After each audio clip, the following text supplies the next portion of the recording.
Evangelho de Lucas, capítulo 5, pode pôr para mim, versículo 1. Diz assim a palavra de Deus: E aconteceu que, ao apertá-lo, a multidão para ouvir a palavra de Deus, estava ele junto ao lago de Genezaré. E viu 2 barcos junto à beira do lago, mas os pescadores, havendo desembarcado, lavavam as redes.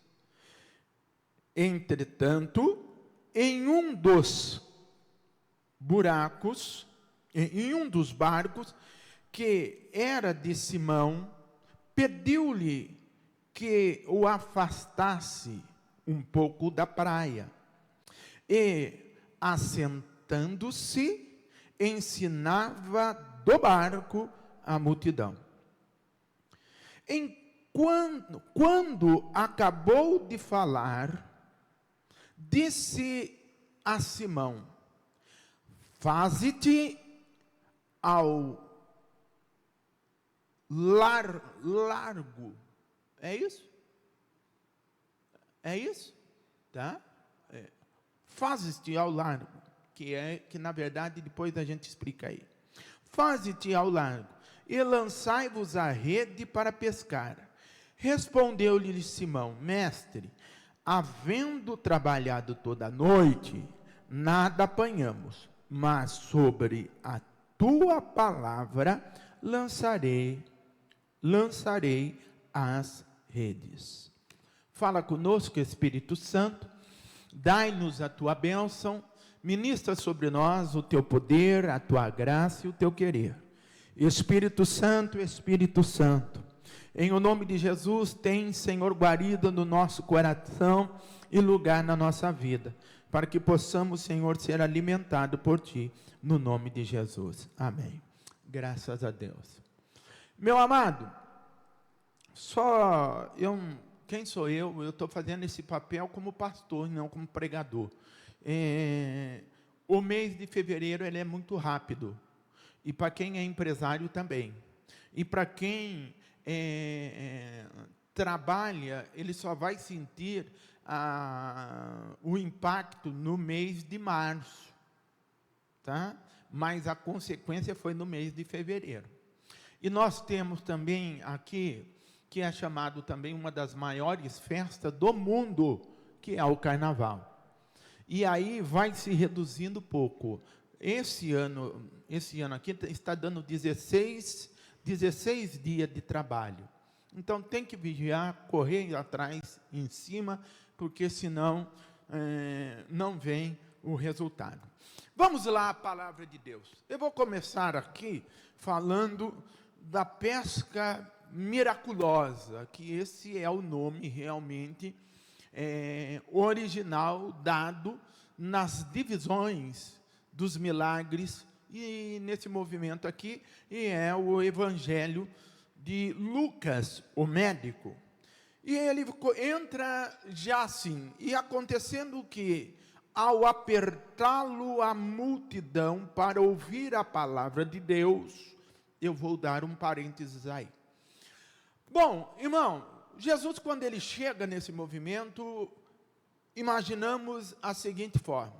Primeiro, os discípulos já o conheciam. Depois nós vamos ver isso daí. Pelo menos 6 deles já o conheciam. Pelo menos 6 deles já eram seguidores. Óbvio, novos, porque Jesus, quando ele sai lá de Nazaré, a batalha que ele estava passando, porque ele era morador lá de Nazaré, era uma região chamada região, lá no Antigo Testamento, era a região dos lugares aonde ficava as cidades penitentes, ou cidades que eram, antigamente se guardava, era tipo uma penitenciária, na lei, era colocado naquela região.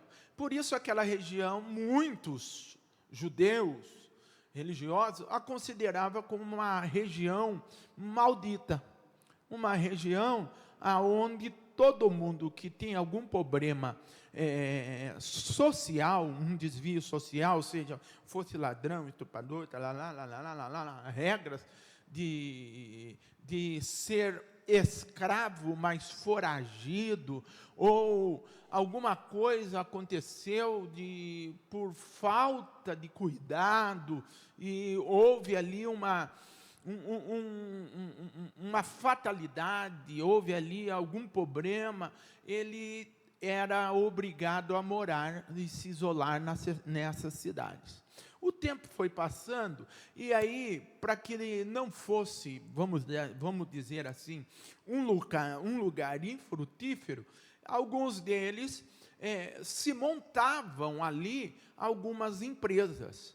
E é nessas situações que a Bíblia vai dizer que Jesus veio. É por isso que a Bíblia diz que o Senhor Jesus, quando ele veio pelo caminho, e ele veio pelo atalho entre Naftali e Zebulon, que era chamado o caminho das trevas, o caminho perigoso, porque estava passando por um lugar aonde as pessoas não eram boas, as pessoas não, ali a violência era terrível, ali era como se fosse um bairro bem distante e muito perigoso, aonde moravam ou ficavam ali pessoas de índoles más.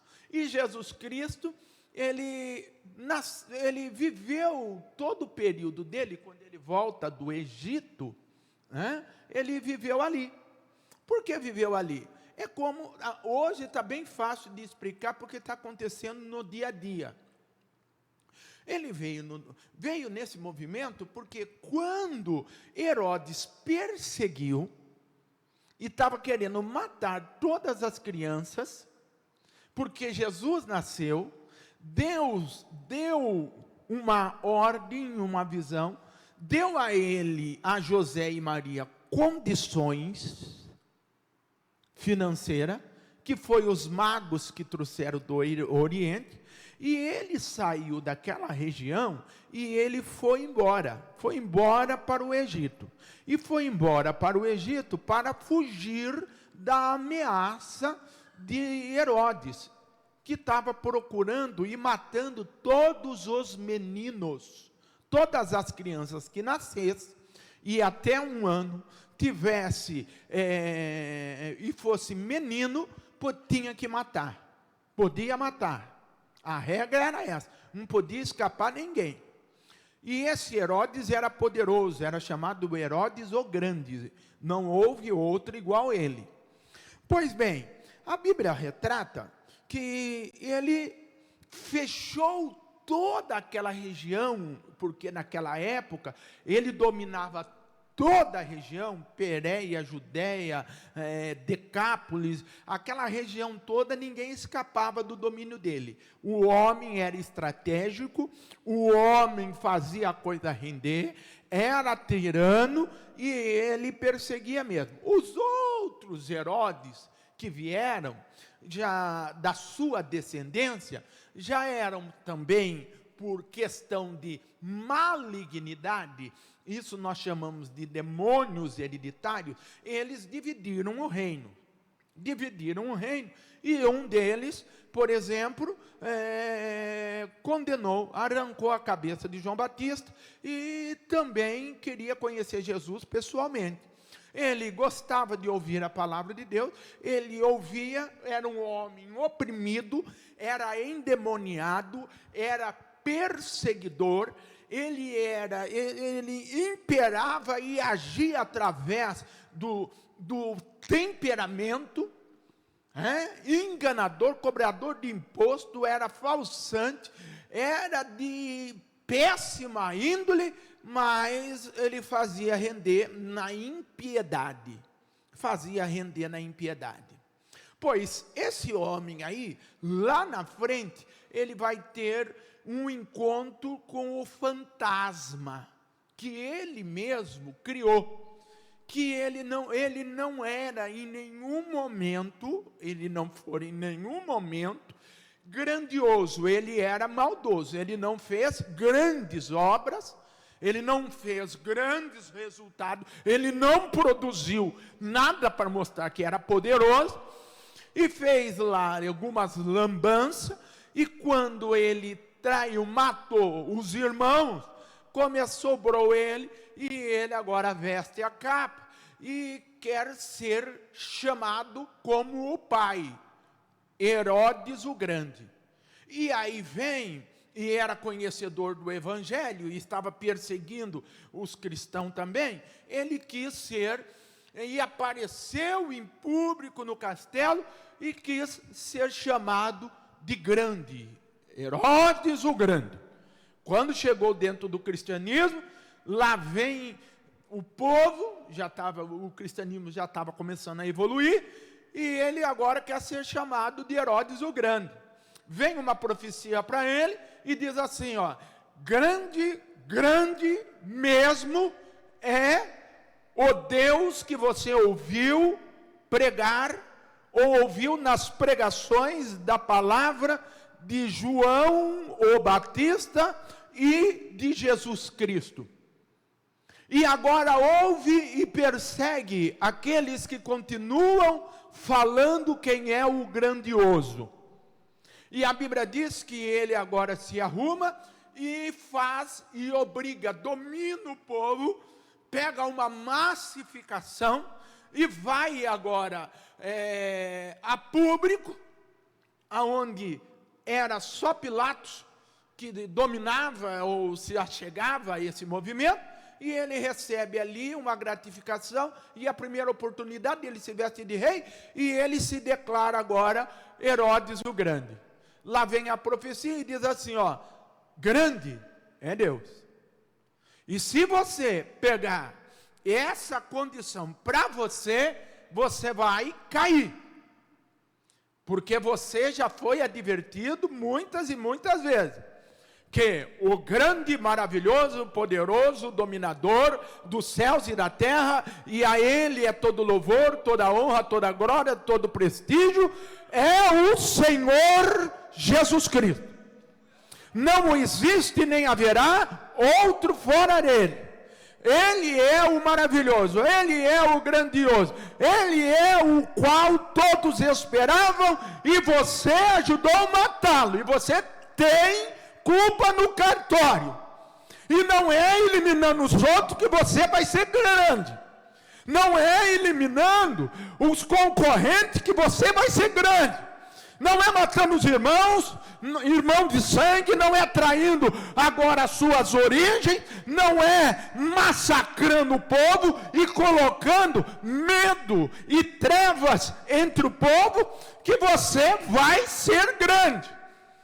Aquele que quer ser grande, que se diminua e agora se encontre insignificante diante do Pai, porque aquele que pregou o Evangelho para você, ele disse que Jesus cresça e eu diminua. Se você quer ver alguma coisa acontecer na tua vida, meu irmão, você tem que se diminuir, você tem que se humilhar, porque aquele que se humilhar, Deus o exaltará. A Bíblia diz que não é aquele que é humilhado, mas aquele que tem a capacidade de se humilhar diante de Deus, de se humilhar na presença de Deus, de se humilhar no altar de Deus, de se humilhar diante da presença do Todo-Poderoso, de se auto-analisar, fazer um check-up, fazer agora uma introspectiva dentro do espírito, da alma e também do corpo, da consciência, seja ela moral ou seja ela etênica, e você se colocar entre as situações e não ter remorso, mas entender, porque tem gente que fala de arrependimento, mas o que ele tem não é arrependimento, é remorso. Ele continua sendo soberbo, ele continua achando que ele fez certo, mas deu errado. Ele continua achando que ele fez o melhor dele, e a situação é por aí mesmo. Não deu certo, vamos lá, tenta de novo. Meu amigo, deixa eu dizer, perfeito ninguém é, perfeito é só Jesus Cristo, que passou pela terra, é só Jesus. O resto somos todos devedores no mundo espiritual, porque todos nós pecamos, destituídos estávamos da glória de Deus, e somos abençoados primeiro, pela misericórdia de Deus, porque Deus tem compaixão para conosco, que quando eu falo compaixão, é porque o Senhor tem carinho, Ele tem prazer em te abençoar, e fora isso daí, nós temos a graça. O que é a graça? Deus não só quer fazer carinho e fazer o seu gosto, Deus não quer só te abençoar, Deus não quer só, desculpe a expressão aqui, te carregar no colo e pôr você no coração dele. Jesus quer te dar o presente chamado graça. E o que é graça? É aquilo que nós merecíamos, mas Deus não nos deu algo totalmente contrário. Nós merecíamos o castigo, nós merecíamos a justiça da nossa iniquidade, merecíamos agora a maldição do pecado, mas através da graça, Deus nos coloca de pé e nos regenera pelo poder do sangue de Jesus. Esse é o nosso Jesus.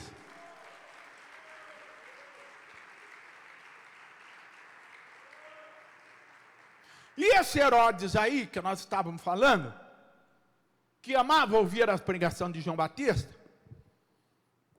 ele vai fazer algo interessante. Ele vai fazer assim. Ele quer ser considerado como o pai, que foi poderoso, e a Bíblia diz que quando o povo apareceu, por coerção, força, obrigação e castigo, e ele estava dando ali um suborno para quem gritasse mais alto, que ele, Herodes, grande Herodes, grande Herodes. Veio agora um profeta e diz assim: transfira essa glória para Deus. E o coração dele se acariciou, e ele ficou ali fascinado, deslumbrado com aquilo, e ele diz: agora eu alcancei a meta da minha vida, agora eu alcancei o desejo, o ápice do desejo, da finalidade do meu ser, da minha existência. E a Bíblia diz que ele acolheu aquele movimento, e o ego dele se encheu, e veio alguém e diz: transfere a Deus, porque grande é o Senhor. O Senhor é grande. Ele é grande e está sentado acima dos querubins. Se você for falar e a gente entrasse no Salmo dos Degraus, chamado Salmo dos Degraus, você vai ver em todo movimento, falando que da benignidade de Deus, o quanto Deus é bom e o quanto Ele é grandioso. E como nós somos insignificantes diante da sua glória e diante do seu ser. Mas aquele homem pegou para si, e a Bíblia diz que daquele momento em diante, ele foi e começou a ser comido pelos bichos, os bigatos. Sei lá eu o que aconteceu, se deu uma hemorragia eterna, os vírus, os bigatos, os bichos começaram a comer. Não era as feras, são os bichos, são os vermes, são as bactérias do corpo. Vai tomando conta, e ele vai apodrecendo de dentro para fora, e de fora para dentro, e ali ele é consumido rapidinho, e dali foi embora. Teve que enterrar rápido, porque ninguém aguentava a podridão.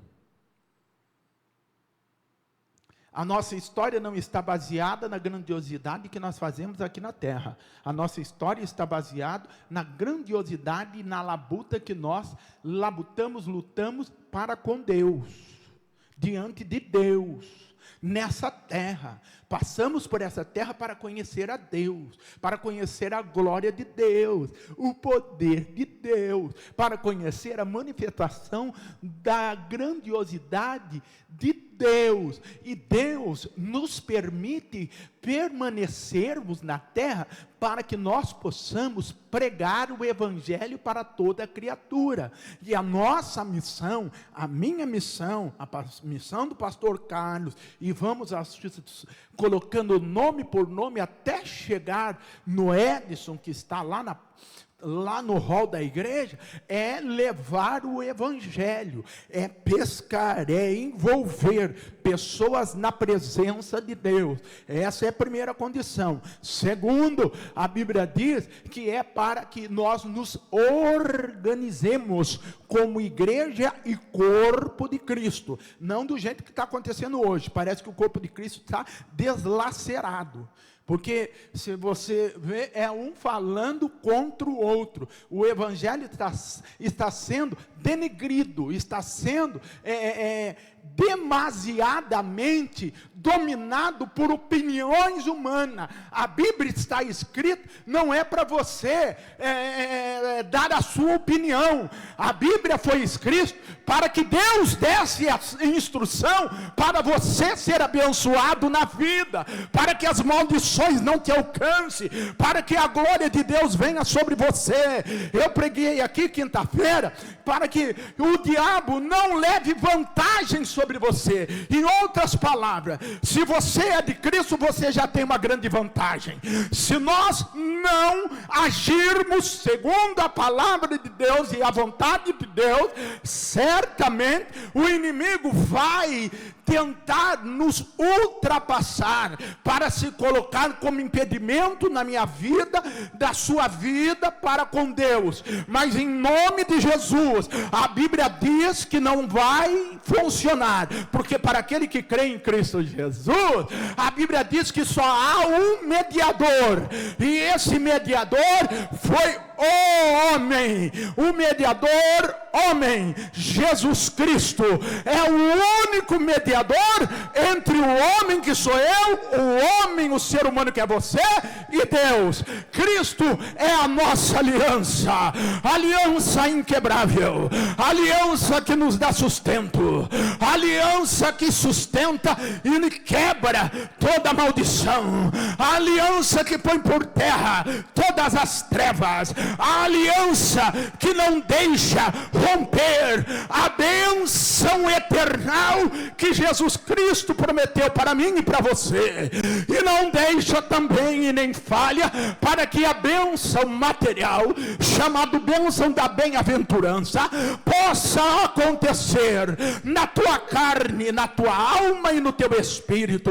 E aí o Senhor, Ele vem nos dando recursos naturais, recursos de habilidades vocacionais, recursos espirituais, para que toda a honra e toda a glória seja dado a Ele, e todo o movimento dia após dia vai ser vencido.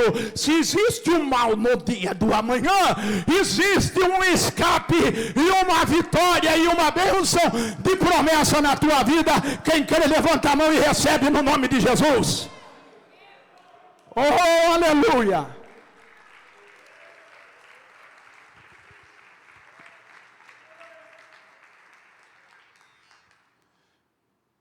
E nesse estágio que Jesus sai de Nazaré, até ali ele não tinha discípulo. Tinha nenhum. Não tinha nenhum e quase morreu. Porque quando ele começou a abrir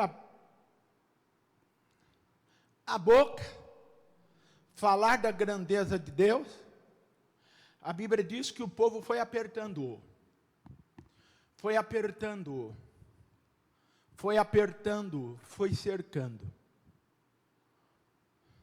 Foi cercando. E a Bíblia diz que ele para numa grande pedra, que tem até hoje, na região de Nazaré, chamada Pedra da Precipitação.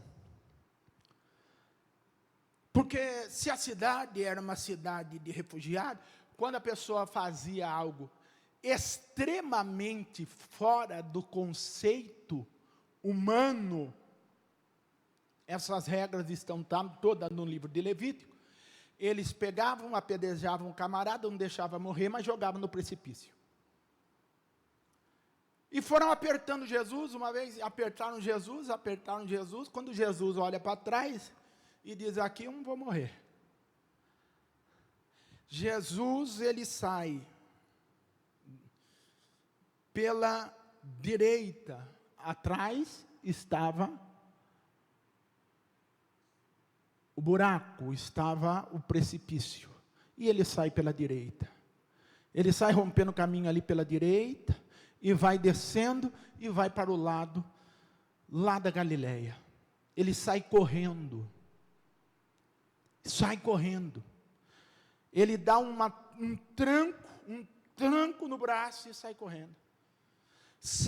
Foi nesse movimento, nesse primeiro movimento, que o Senhor Deus começou a trabalhar no coração de Jesus, e ele foi parar ali na região, subindo, porque essa era a definição de Jesus, eu vou para Galileia, eu vou para Jerusalém, porque aquele caminho ele sabia fazer bem, e tinha um caminho muito seguro, e ele não queria correr risco de vida, e a Bíblia diz que ele vai por esse caminho, e quando ele desce ali, o Senhor Jesus já o chama, e ele sobe, vem descendo, e ele sobe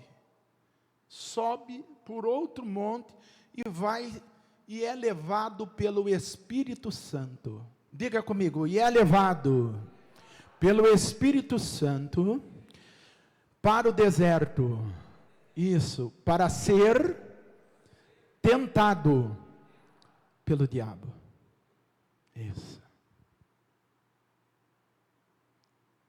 Olha que coisa, a Bíblia diz que Jesus saiu, quando saiu não deu tempo de passar em casa, de dar tchau para Maria, para os irmãos, para José, seu irmão, para Tiago, não deu tempo, ele, sebo na canela, do jeito que ele teve na canela, o Espírito Santo falou assim, eu vou agora te ajudar, você começou o ministério, eu vou te ajudar. Já passou Jesus Cristo, o Espírito Santo já encheu o coração dele, e não há aquele que tenha um encontro e aquebranta o coração, que o Espírito Santo não faça com que a trajetória dele venha a ser uma trajetória de vitória. Às vezes há desgosto, às vezes há tristezas, às vezes há pranto, mas se é o Espírito Santo que está conduzindo, é o Espírito Santo que vai levar a vitória.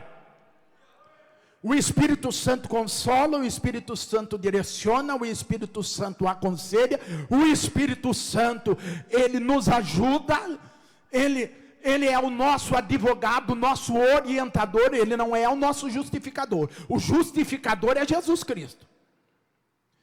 Mas a Bíblia diz que o Espírito Santo é o paracleto, é o que vai moderar, dizendo, calma aí, você não vai morrer agora, calma aí, é cedo para desistir, espera mais um pouco, creia mais um pouco, ore mais um pouco, seja fiel mais um pouco, busque mais a Deus, aquebrando o coração, não vá para esse caminho, e porta fechada ali, porta fechada do lado de lá, mas a porta que Deus abre, ninguém fecha, e a que Deus fecha, ninguém abre. Não adianta querer pegar atalho nas coisas espirituais. E o Espírito Santo pegou ele e o levou até o deserto. E no deserto ele teve ali os seus movimentos, como eu tenho, você tem, como qualquer pessoa normal, saudável, psicologicamente, intelectualmente tem, ele é levado no deserto, chegando no deserto, lá não tinha nada para comer. No deserto, lá também não tinha nada para beber. Os animais apareciam, saíam das tocas à noite para caçar. E Jesus ficou ali, durante 40 dias, sendo tentado pelo diabo. Ali foi a maior batalha. A primeira batalha foi nessa região de Nazaré. Aí vem a segunda. Aí eu te pergunto, qual que é a pior? A que o homem vem para cima, ou aquela que o Espírito Santo diz, segura a bronca aí, agora você vai ser testado para ser aprovado. Você não vai ser reprovado, você vai ser testado sim, mas para ser aprovado por Deus. Porque aqui não é por força e nem por violência, mas é pelo Espírito Santo, diz o Senhor. Se o Espírito Santo não estiver conosco, irmão, aí perderemos a batalha. Mas se o Espírito Santo estiver na nossa vida, pode se levantar batalhões, pode se levantar dezenas de milhares, como se levantaram contra Davi.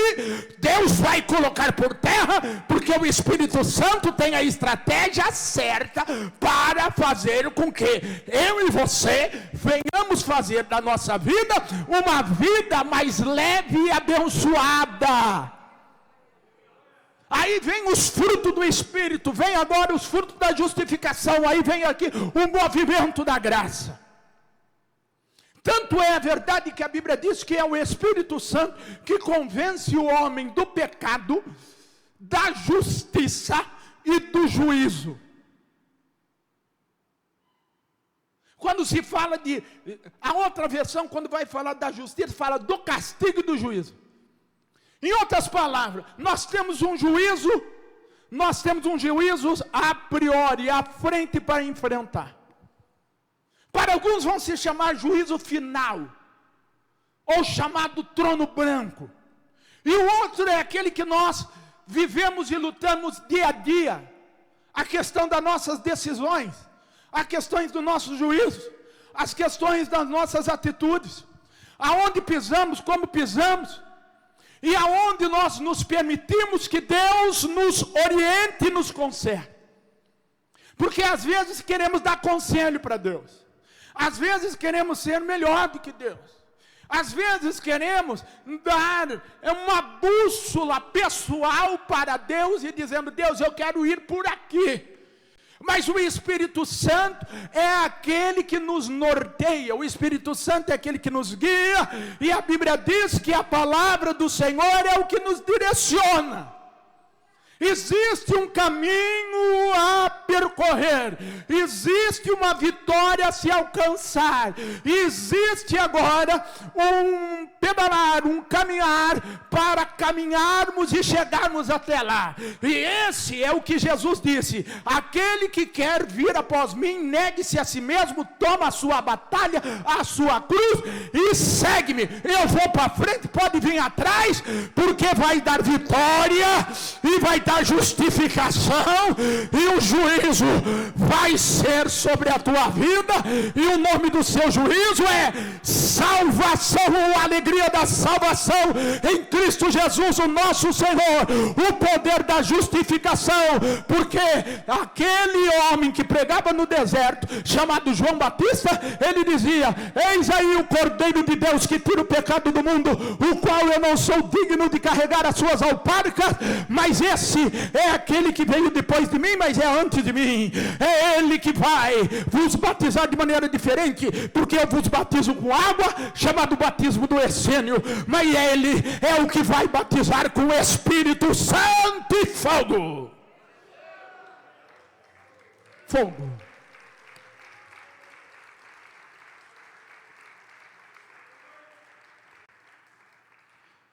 Esse fogo é um fogo diferenciado.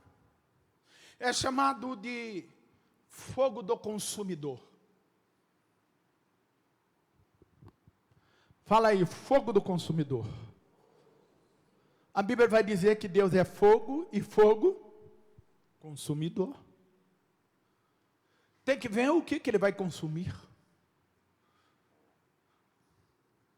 São as batalhas. O que ele vai consumir? São as lutas. O que ele vai consumir? As dificuldades. O que ele vai consumir? As batalhas intransponíveis, invisíveis, que estão sendo travadas nos lugares celestiais, que nós chamamos de uma condição anatômica de quarta dimensão. Esse é o sentido fenomenológico do negócio. Quarta dimensão. E esse mesmo fogo consumidor, o inimigo tentou pegar para si. Não conseguiu. É por isso que somos batizados. É por isso que no livro de Atos, capítulo 2, vai falar sobre o batismo do Espírito Santo, no dia do Pentecoste, e o Espírito Santo veio sobre eles como língua repartida de fogos. Por quê? Vai purificar, vai direcionar. A palavra na tua boca vai se transformar em verdade e em poder. Aí vem a pergunta: há poder na tua palavra? Há poder. E como que emana esse poder e como ele vai sair? A Bíblia diz, Jesus dizendo que é pela palavra que você vai ser julgado, e é pela palavra que você vai ser condenado. Então, pela palavra, a pessoa, ela começa a falar coisa meio, né? Ele quer ser o expert do universo. Pela palavra, ele monta dentro de todo o sistema as suas intenções e fala pela boca. E às vezes o que fala pela boca não condiz o coração. E o que condiz no coração não é aquilo que ele vive no seu pensamento. Então ele fica com 3 batalhas. Ele pensa uma coisa, ele fala outra, e está vivendo ou quer agir e obter um outro resultado. Jesus vai chamar isso daí de hipocrisia. Porque tudo procede do coração. Coração. Enganoso é o coração mais do que todas as coisas, perverso ele é, quem o conhecerá?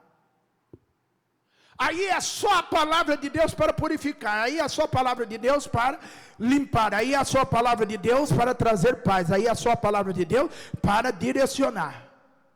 Porque daquilo que fala a boca, se enche o coração.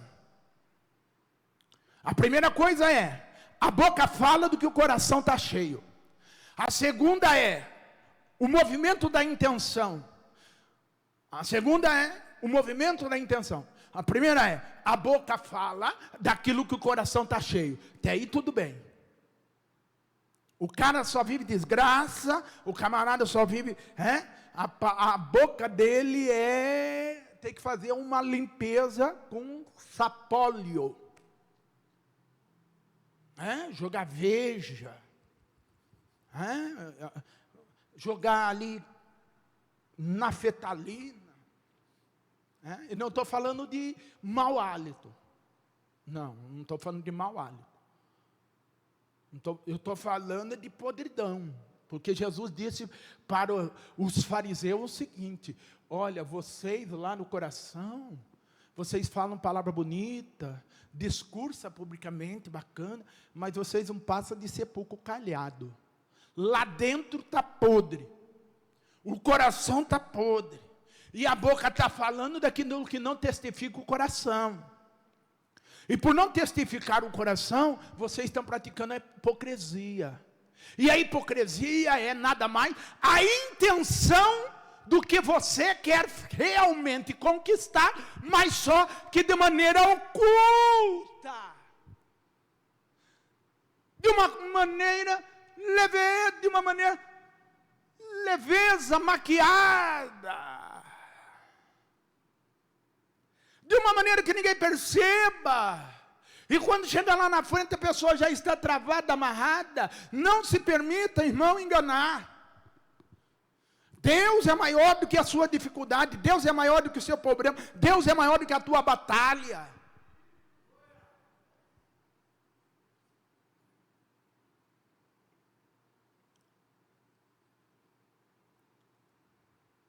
Eu ia cair em outra pregação.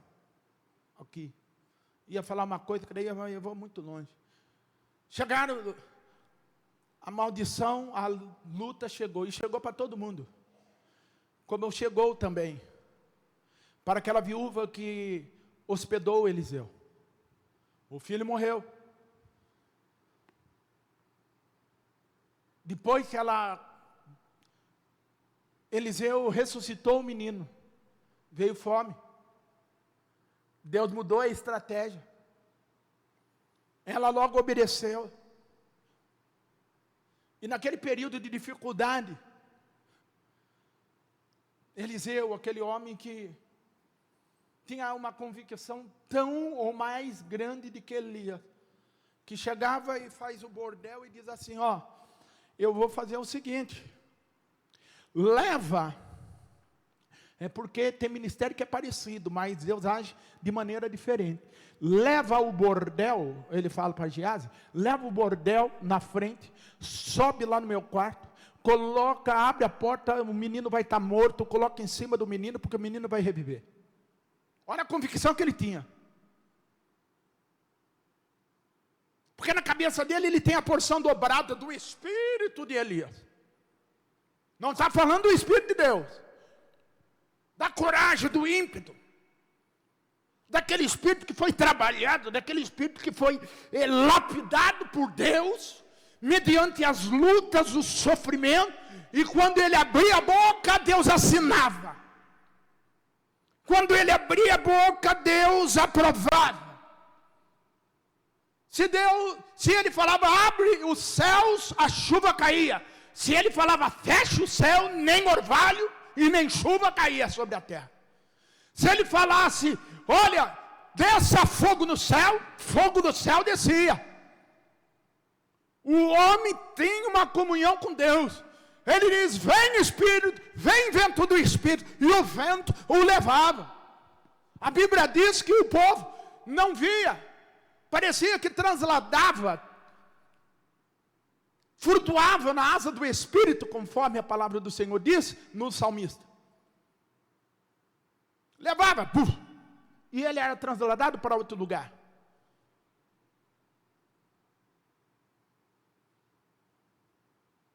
E aí, quando ele teve problema com essa mulher, Deus fala para ele, olha, está vindo uma fome aí, você pega e avisa para os seus. Deixa eu dizer para você, a bênção, ela é primeiro para você. Fala aí para o seu irmão, para você. Para você. Isso.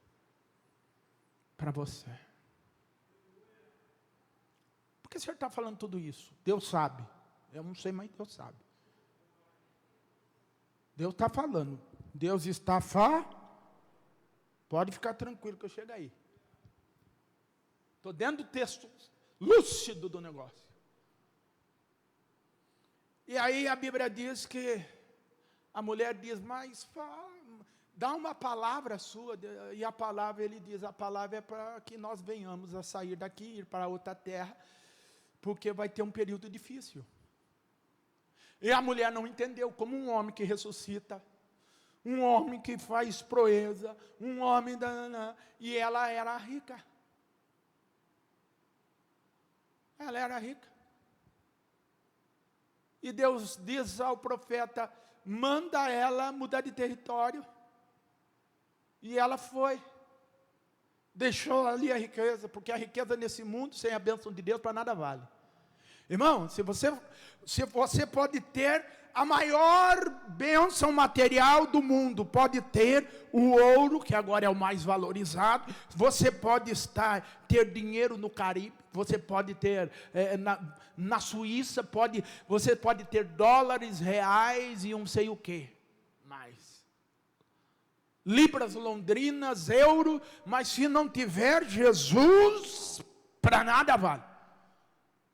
E aí veio a palavra, deixa tudo aí, porque vai vir uma fome. Não, mas eu tenho recurso. Não, Deus está, vai, mas vai quando? É agora. E ela deixou tudo e foi. Porque recurso acaba. Din-din acaba. Sonho, às vezes vira pesadelo. Labuta, a gente luta, e lá no final, se não tomarmos cuidado, perdemos. Lá no céu nós não seremos justificados e nem seremos ali abençoados, recompensados por aquilo que possuímos em valores aqui na terra, mas sim em valores espirituais. E os valores aqui na terra Deus dá. E não vem com conversa que Deus não dá, porque dá. Ah, mas eu não creio nisso. Então aí, meu filho, a parte da Bíblia que você crê é o que vai manifestar-se na tua vida. E a Bíblia vai falar sobre 2 movimentos de fé. A Bíblia vai falar sobre a fé na condição para você viver socialmente. E a Bíblia vai falar da fé que você tem que lutar, que é a fé das obras. Aquilo que você aplica e se esforça para que, através do esforço da fé, do Logos, se manifeste na sua vida. Então a primeira é uma fé de solidariedade, eu ajudo o próximo. E a outra é uma fé que eu vou lutar para obter de Deus as bênçãos materiais e vencer as batalhas dessa terra, desse mundo. É por isso que Tiago diz: são esse movimento de fé. Me mostra a tua fé que eu te mostro as minhas obras. E aí ele vem ao contrário. Então, me mostra as tuas obras que eu te mostrarei a minha fé. Porque eu tenho fé que no meio da dificuldade, no meio da batalha, no meio da adversidade, quando não tem nada, não tem onde se pegar, como Jesus foi parar no deserto, ali Deus está comigo, e Deus tem um propósito para fazer algo na minha vida.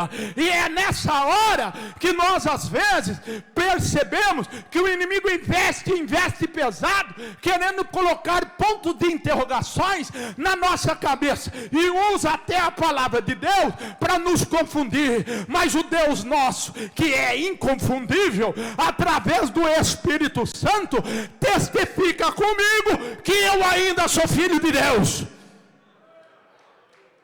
Independente da luta, sou filho de Deus.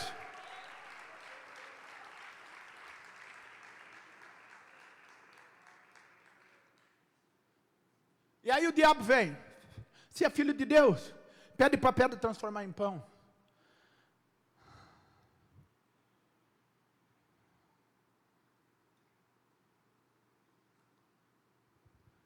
Eu lembro que um dia me chamaram. Eu tenho uns negócios que essa fase, graças a Deus, eu passei. Me chamaram. A moça entrava, era várias casas na viela, a dela era a penúltima. A moça inteirinha com um braço aqui travado, engessado. Tinha feito uma operação na clavícula. E também em alguma parte e estava travada inteira. Aquela moça morena, quando eu cheguei lá, na vila tinha uns 20, 30. Estava saindo um e eu já fui chegando. Me falaram, ó, pastor, tem uma coisa boa para você.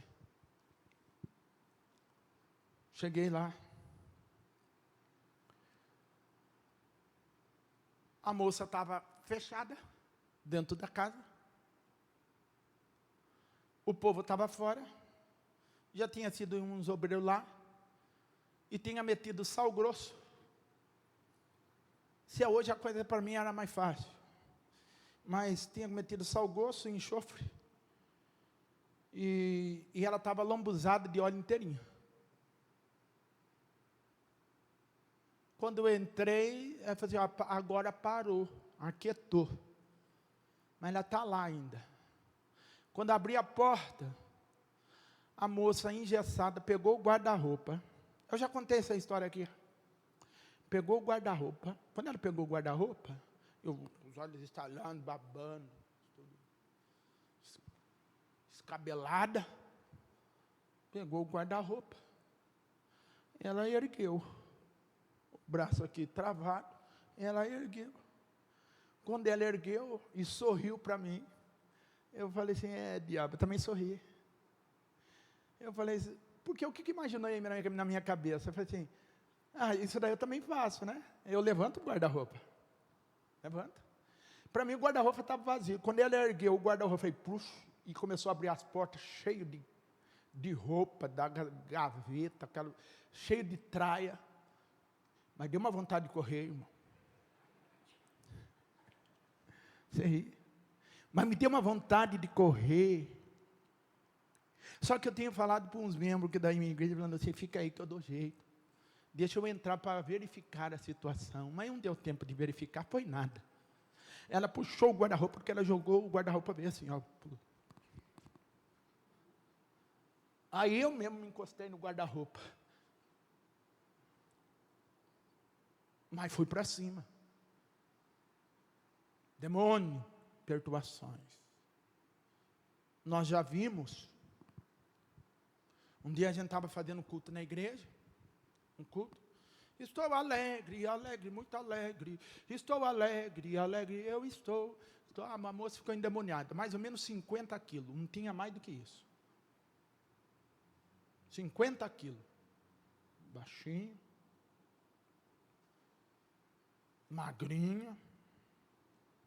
O cabelo já estava meio para cima. Virou a bolinha do olho assim. Pegou. Pastor Carlos, você ri, né? Você sabe o que eu vou falar. Ele estava lá. E eu novo no ministério. Novo. Magro. Ela pegou no ferro do banco, eu não sei quantos quilos. Aquilo lá eram uns 2, 3 homens para levantar, né? Ela pegou na quina, irmão, sem brincadeira, ela pegou na quina embaixo. Ela levantou com uma mão só.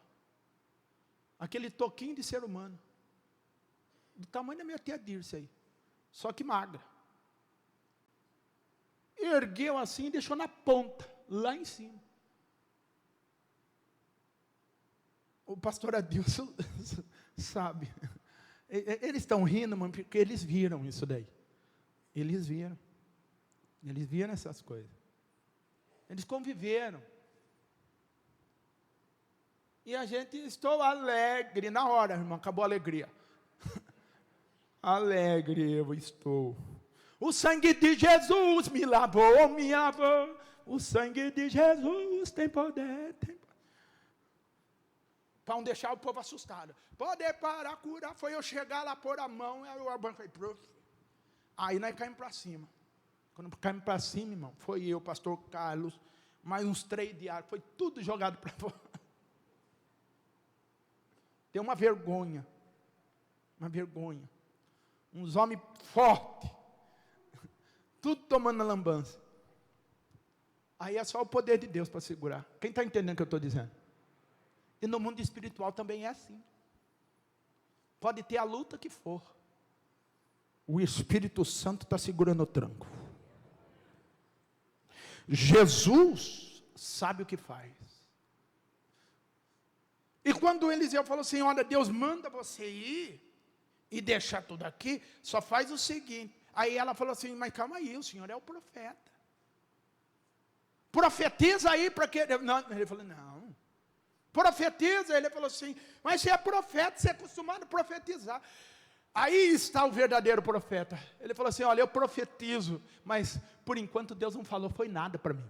Se Deus não falou nada para mim, eu não tenho nada para profetizar para você. O que eu falar aqui vai cair por terra. Mas quando Deus fala, meu irmão, cai por terra toda a armadilha do diabo e o céu desce e o milagre se consuma. Ele disse, eu não tenho nada para falar. Eu já orei, já chorei, E aí, nada, o céu está fechado, a ordem de Deus é essa.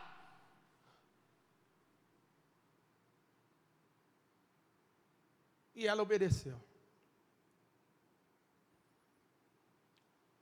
Jesus passa 40 dias no monte sendo tentado pelo diabo. A Bíblia diz que tendo terminado agora a tentação, tendo terminado a tentar, porque ele foi provado ali, foi aprovado. A Bíblia diz que veio o resultado. Veio o isso.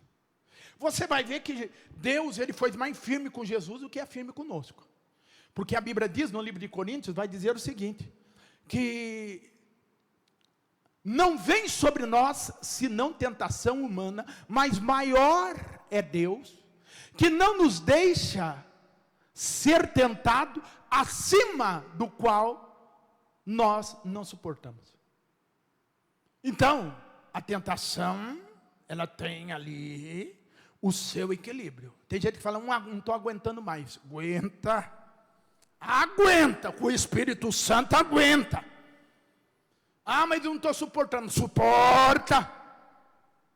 Consegue. Vai se unindo, vai orando. O Jesus, que foi Jesus, e aonde eu vou chegar, Deus falou assim, olha, agora vamos fazer a coisa direitinha. Você vai agora buscar ajuda. Foi assim que nasceu os discípulos. Depois da tentação, o Espírito Santo falando sozinho, você vai tomar show. E você tem uma missão a cumprir. E a Bíblia diz que Jesus, depois de ser tentado, a Bíblia descreve que veio os anjos e deu a recompensa.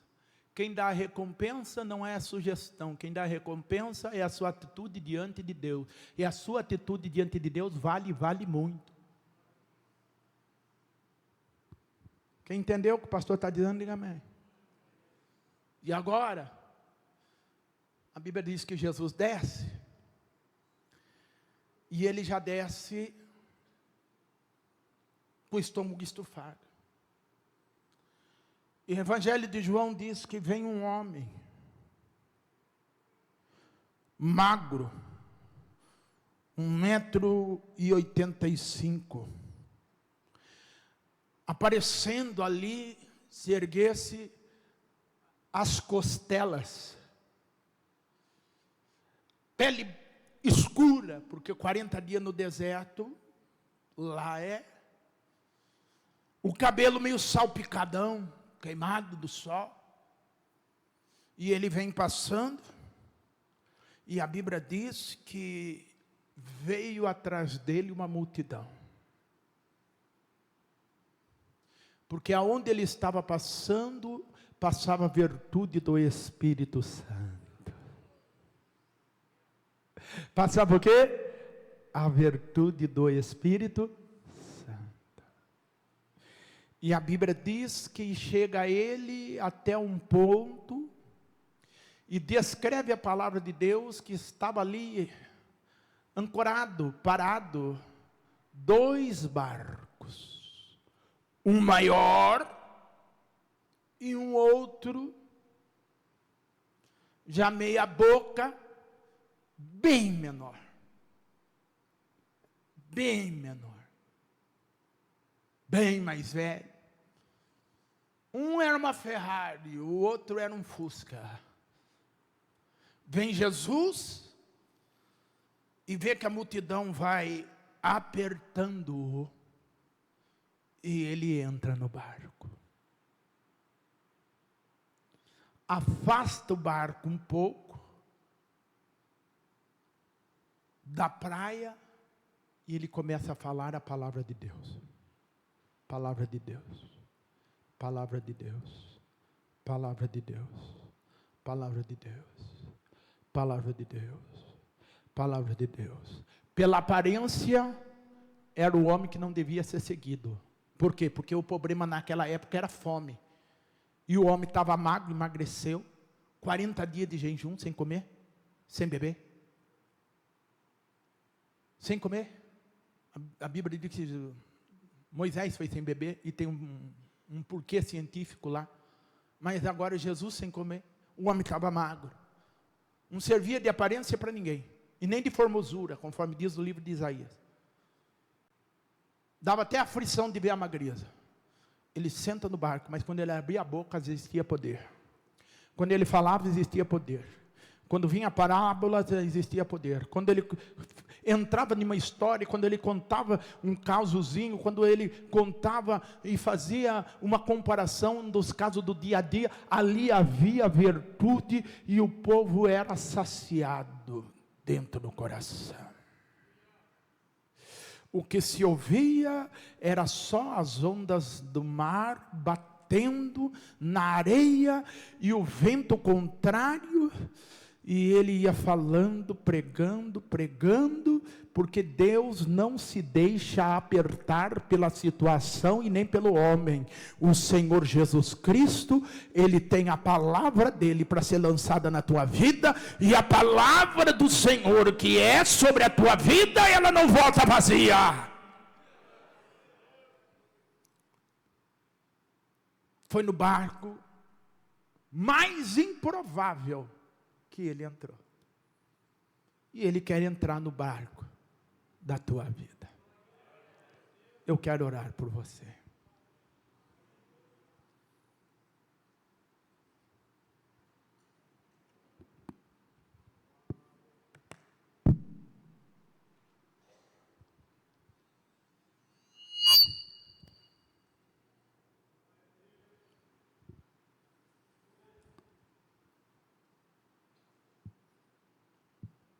A multidão apertando, ele recorre ao barco.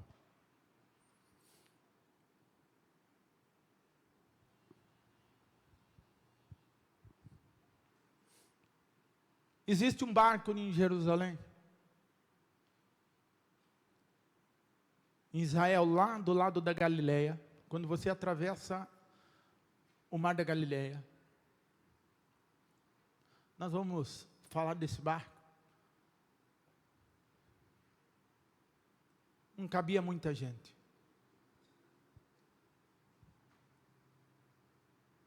15 pessoas iam a pique dentro.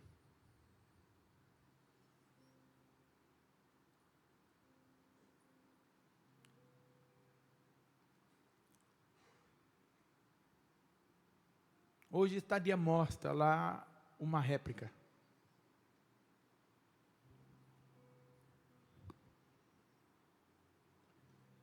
Mas o que nós temos que entender é que Jesus sabe.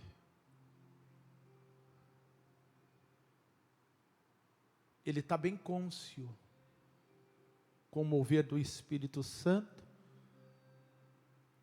aonde ele pisa, os seus pés santos em que areia?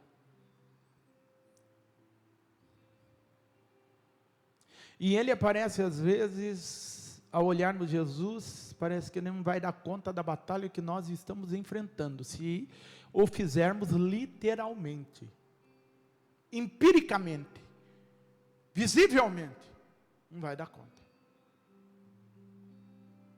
Mas quando a palavra de Deus começa a se manifestar, existe algo promissor que vai acontecer na nossa vida daqui a pouco. E isso é feito através da oração. Se coloque de pé que eu quero orar com você.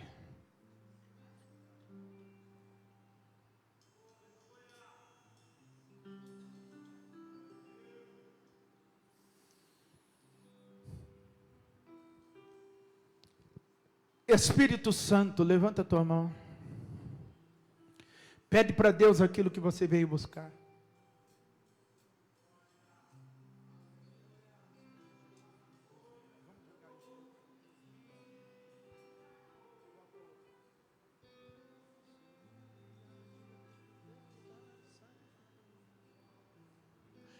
Deus toca, Senhor, na vida de cada pessoa que nessa noite escolheu por estar aqui. Às vezes por causa do tempo, e a Bíblia diz que o próprio Jesus diz que se olharmos o tempo, a gente não faz o reino. Porque o tempo é contra nós. Ao olhar o tempo, podemos dizer, lá vem chuva, ou lá vem vento, ou lá vem tal a estação. Mas se olharmos acima disso, e olharmos para ti, podemos saber também, que ali vai emanar do trono de Deus, bênção para nossas vidas. E é por isso que estamos aqui. Oh, Jesus querido, em nome de Jesus, Senhor, tira todo complexo e nos ensina, Senhor, a nos humilharmos, e não sermos humilhados, mas nos humilharmos por vontade própria, e nos concedermos, permitirmos com que o Teu Espírito direcione a nossa vida. Espírito de Deus, traz, Senhor, o mover do Teu Santo e Bendito Espírito. Sopra, meu Deus, na casa, na despensa, na vida de cada pessoa que aqui está. Em nome de Jesus, Senhor, sopra, Senhor, no dia 2 de fevereiro, 3, 4, 5, e vai, Senhor, agindo dia a dia, momento após momento desse mês, aonde o inimigo há de se mostrar passando pela avenida, mas existe um povo que também te adora em espírito e em verdade, buscando a santificação. We karamanai sharamana sanei falai kamai no way na last week. Aleluia! Leva-nos, Senhor, ao encontro, Senhor, com Teu Espírito. Diante do Teu altar e sacrificar aquilo que me custa, Tu inclinarás os Teus ouvidos ao meu clamor.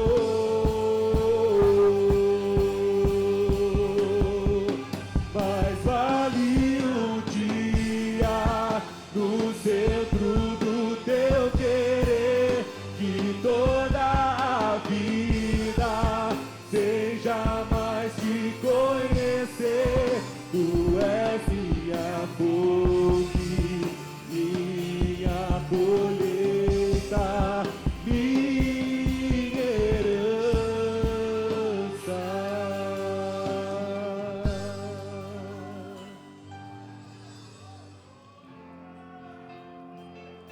A nossa herança é eterna. Recebe saúde, bênção, graça para essa semana, no nome de Jesus. Recebe estratégia para o mês que está se iniciando hoje. Senhor, toca no corpo, na alma, no espírito. Ensina-nos, Senhor, um vocabulário de fé, um vocabulário santo, um ouvido santo para ouvir, Senhor, as boas novas, as novidades de vida, aquilo que traz vida e esperança para a nossa vida.